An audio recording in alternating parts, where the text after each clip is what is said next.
My name is Darryl Kwao. Thanks for being with us. Vice President Dr. Mahmoud Bawumia has disclosed the disbursement of $1 million for each constituency will begin next year. According to Dr. Bawumia, the promise by government to improve infrastructure in rural communities will be supported with the fund. He made the remark in a keynote address at the launch of the Ghana Economic Club in Accra. Ebenezer Sabute has more in the following report. The government, upon assumption of office, promised to allocate these funds to support the development of local assemblies by providing basic infrastructure at that level. The Vice President says government has made allocation for the funds and disbursement will begin for the various assemblies. According to Dr. Mahmoud Bawumia, this is part of measures to bridge the infrastructure gap between urban and rural communities. The fact that in many of the rural and deprived communities, there's a real problem of basic infrastructure, water, toilets, sanitation. So basic infrastructure is not available. And this is why we have decided to say, well, let us take 20% of the capital budget and make it available for each district. And that is what we are doing, each constituency. So this is 20% of the capital budget, and we are sharing it amongst an average of about $1 million a constituency each year. 2018 will be the first real full year of the implementation of this program. And we hope that in so doing, at the rural level, the problems of water, the problems of toilets, and so on, the basic infrastructure that are needed can be solved. The Vice President was speaking at the launch of the Economic Club of Ghana. The club is made up of some economists and members of academia with the objective of creating the platform for discussions on developing the economy. Board Chairman of the Economic Club of Ghana, Professor Edward Ayensu, explains how the club would be of help to government in developing the economy. You heard my initial remarks. See, you people couch everything in political terms. I don't have time for parties. And I said, the only party I belong to is Ghana. The rest, I don't know where they came from. The time has come for us to put partisan things on the side. If you look at the manifestos, they are all the same. So what are we talking about? What we need is to put the best brains at our command to help change the complexion of this country. And I know we can do. Members of the club include former Vice Chancellor of the University of Ghana, Professor Ernest Aite, and Professor Newman Kusi of the Institute of Fiscal Studies. Let's turn to developments in the mining sector. And the Trades Union Congress, TUC, has given its full backing to the decision by some workers of Goldfields Ghana Limited to sue the company over an imminent massive layoff proposed by management. The decision to go to the court has been triggered by the change in the business model of the Tarkwa concession of Goldfields from owner mining to contractor mining, just like what pertains at its Daman concession. Ebenezer Sabute has more.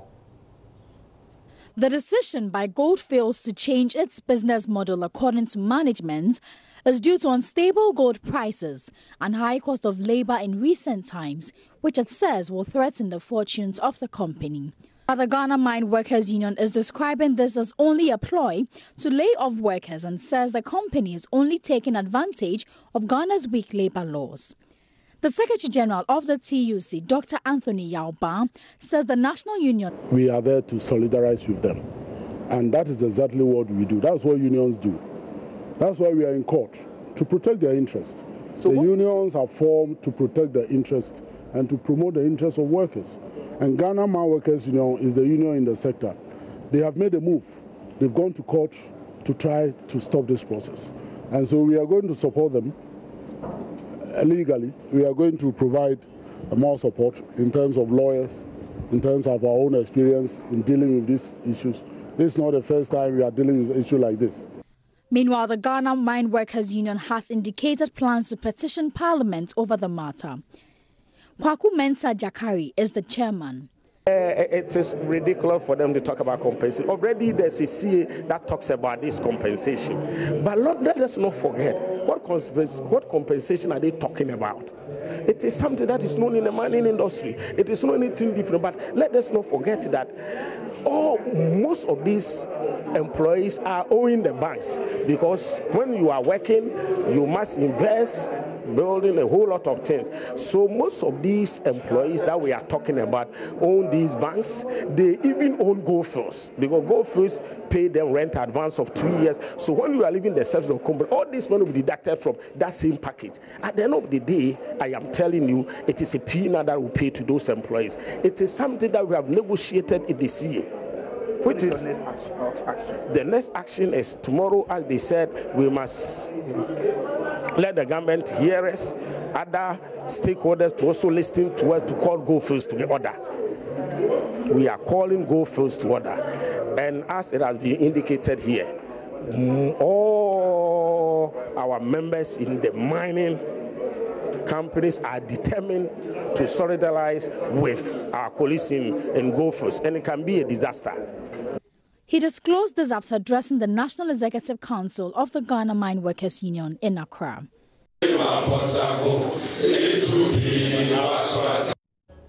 Well, the Ghana Mine Workers Union has petitioned Parliament to intervene and stop Goldfields Limited from dismissing 1,700 of its workers. They were led by the General Secretary of the Union, Prince William Ankara, to present their petition to Parliament. There you see it in your shots.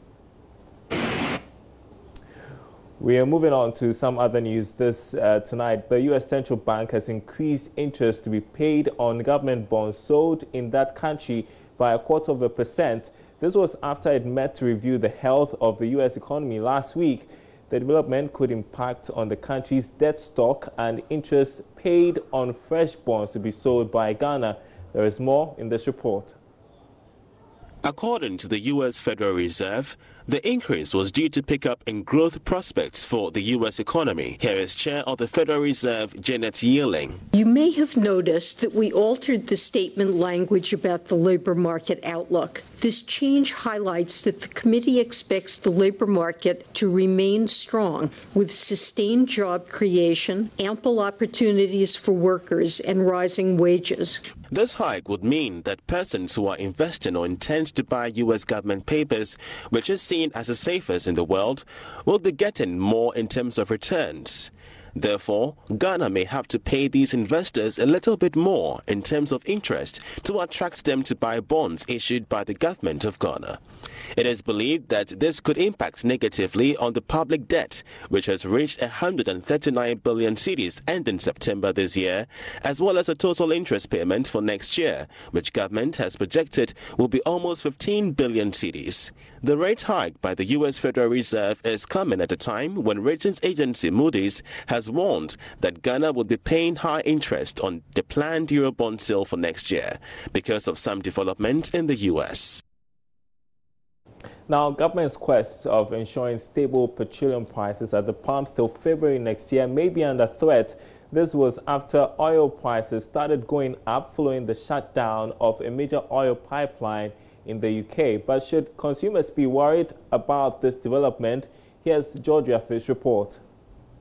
The development has already resulted in Brent crude hitting an all-time high since June 2015, with other types of crude oil also going up. This has impacted on prices of finished petroleum products, which Ghana now imports instead of the crude oil to be refined locally. Checks with some of the importers of these products indicates that prices could be going up because they are not sure whether this stabilization fund can absorb the expected increase in prices in the coming weeks. Deputy Minister of Energy Dr. Mohammed Amin Adam told Joy Business recently that this could cost government about 300 million cedis over usage of the stabilization fund to keep prices unchanged at the pumps. Well, following this development, the budgets for this program may go up if the government still wants to cushion consumer from the expected hikes.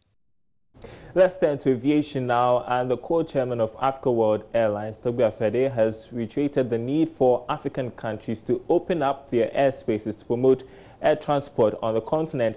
He said African economies stand to gain more through regional integration. Togbe Afede made the call at the launch of Africa World Airlines maiden Accra Monrovia bound flight, which took place in Monrovia, Liberia.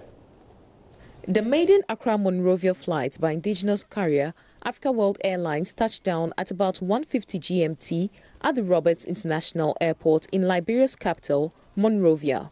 The extension of the airline is part of the long-term aim of connecting the sub-region in the shortest possible time. According to co-chairman of the airline, Togbe Afede, extending services to Liberia is to promote economic development through regional integration. Integration is very important because that would mean that we can benefit from our potential as a continent with 1 billion people. We should be thinking about a 1 billion people market and not a 4.5 million Liberian or 28 million Ghanaian market. So I emphasize that integration is part of the inspiration for the creation of Africa World Airlines. We believe that is important for development, but we also believe that important for development is the need to open up our continent, which means transportation. So we are currently here at Roberts International Airport in Monrovia, Liberia. Now, this is where the maiden Accra Monrovia route by Africa World Airlines just touched down. The Embraer 145, after spending about 2 hours in air, touched down here at Roberts International Airport.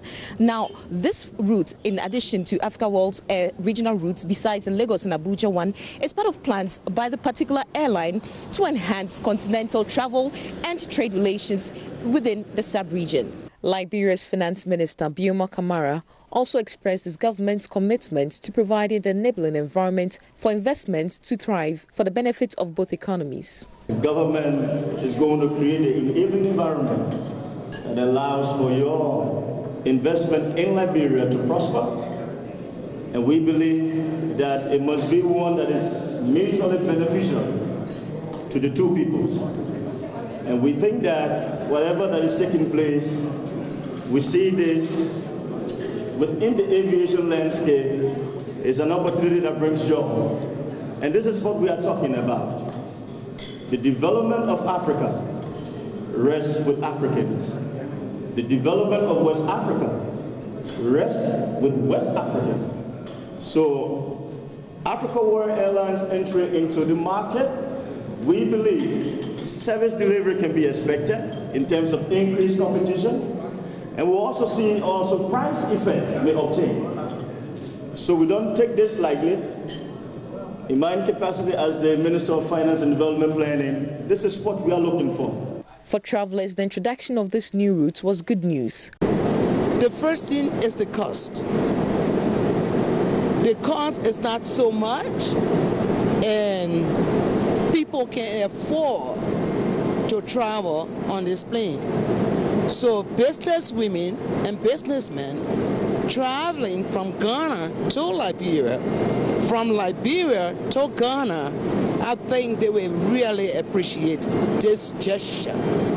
It is really a nice thing. Africa World Airlines now flies 3 times from Accra to Monrovia on Tuesdays, Fridays and Sundays. Sheila Tamaklo there in Monrovia, Liberia. We take a trip back home where the Ghana Revenue Authority's Customs Division has announced various tax cuts and taxes abolished that were announced by government in the budget would take effect next year. It follows communication to the Economic Community of West African States through the newly amended Common External Tariffs. About 10 different taxes were abolished, whilst others were reduced during the budget reading earlier this year. Now, business and industry players have complained the taxes remain in force despite the announcement, followed by parliamentary approval. Assistant Commissioner for the Sunyani Division, Alhaji Yakubu Seidu, however, tells Love Business the changes delayed because ECOWAS needed to be informed. That this spare parts and others for which government has now said don't pay duty, we have to notify ECOWAS for them to have it done, and also to let the public understand, the traders and everyone understand the new changes in the harmonized system. That has delayed it, and it has to go through Parliament for Parliament to legalize the issue.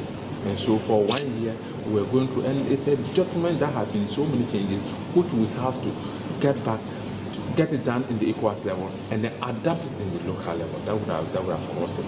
So we assure you by 1st January, this document will need to go through we are now within a community. So Ghana cannot do anything in isolation. We have to ensure ECOWAS is notified properly before we can implement it. Since we are all working within the community, and this is the document we use for implementing what we call the ECOWAS Trade Liberalization Scheme. And how should you think this policy could be implemented? Oh no, I think that's what I'm saying. 1st January, this document will be implemented. The free, the spare parts? No, it's incorporated. The tariff we have now incorporates all the changes. We have incorporated, I've shown it to you, we have incorporated all the zero rated on all these spare parts. So definitely we have implemented fully in 1st January 2018. Alhaji Saidu, he spoke to Love Business at a public engagement in Kumasi with importers and other stakeholders on the recent amendment to the ECOWAS Common External Tariffs. It was to educate them on the harmonizing system of the ECOWAS Common External Tariff and other schedules to enable flexibility to the change. Alhaji Saidu says 233 changes have been made in the amendments to facilitate trade and commerce among member countries. All right, we are moving on to some other interesting story. Now, parents within the next 2 weeks will be busy doing last-minute shopping for Christmas to get presents for children. Now, toy guns, water pistols, dolls, and race cars, among others, are expected to be high on the shopping list. But have you heard of the Christmas egg? Well, Love FM's Kwesi Deborah takes us to the market to experience the new craze in town.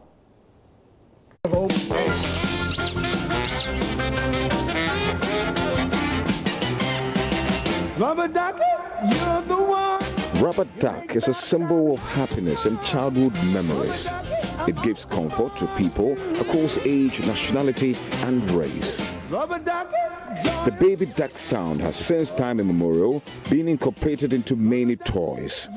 Now, it has found its way again into the market space, this time round in an egg. According to a casual observer, these are two natural eggs. The one on my left wouldn't like it if I squeeze it that hard. But the one on my right wouldn't mind, because this is Christmas egg!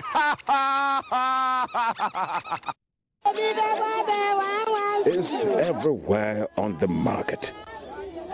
For 1 Ghana cedi per egg, a shopper takes home, as traders are making considerable sales. In a day, you can sell 1 or 2 packets. On a shopping spree, Pokuya was hooked when she first spotted the Christmas egg. She decided to try it on her 6-month-old daughter. Angela would only stop crying if only she hears the sound of the Christmas egg. She's happy when I play it. She would stop crying immediately. It's not only soothing to the ears of children. Another parent, Kwesi Poku, has bought 2, one for keeps and the other for his children at home.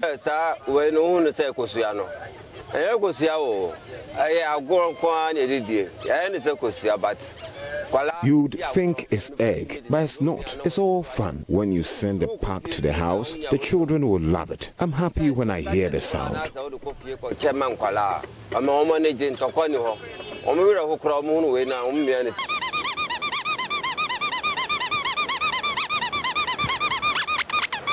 Let me remind the parents who will be going to the market to buy the biscuits, the toffees for their kids. Don't forget to buy the Christmas egg, because they think it's tastier and more delicious Reporting for Joy News.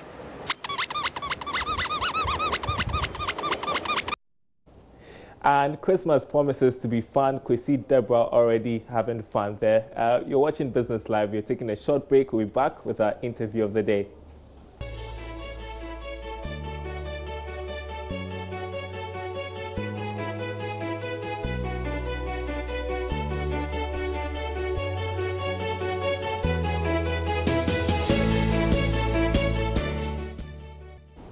Welcome back. Time now for our interview of the day. And the city's good run on the market yesterday might have been short-lived. It went up marginally again on the interbank market. It's opened this morning at 4 Ghana cedis, 51 pesos, after going down slightly to 4 cedis, 48 pesos yesterday after some significant dollar support, which even saw some banks get as much as $2 million. So what is causing these blips, and can the regulator get around the challenge? That's a question we posed to Kobla Nyalete at the launch of the Barclays Africa Market Index in Accra.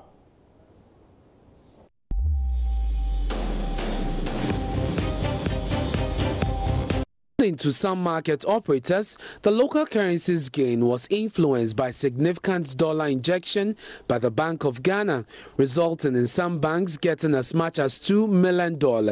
Some market players have described as the biggest support by the Bank of Ghana in a while, compared to previous intervention by the regulator. This resulted in the local currency recovering strongly at the end of trading yesterday. A careful look at the numbers over the past 3 weeks showed some downward slide. A trend, if sustained, could lessen the panic buying of dollars and even activities of speculators. The development over the past week would indeed help reduce the cost of operations of firms in the import business. We shouldn't be seeing the level of volatility that we've seen over the past few weeks. That volatility, where the currency moves from 4.4 to 4.6 back to 4.45, it's probably indicative of lack of depth of the market. Now, that lack of depth is unpredictable. Given the movement we've seen, I do not think anyone can say we cannot see that again. But what may lead us to conclude that that is past, at least for now, will be the actions of players in the market. And what's that action? Those are the actions of the clients who are buying, selling, and the actions of the central bank. And I think in the past few days, we've seen the central bank step up their presence and intervention in the market. Therefore, on the balance of factors, I think we may remain where we are now till end of year. It's interesting.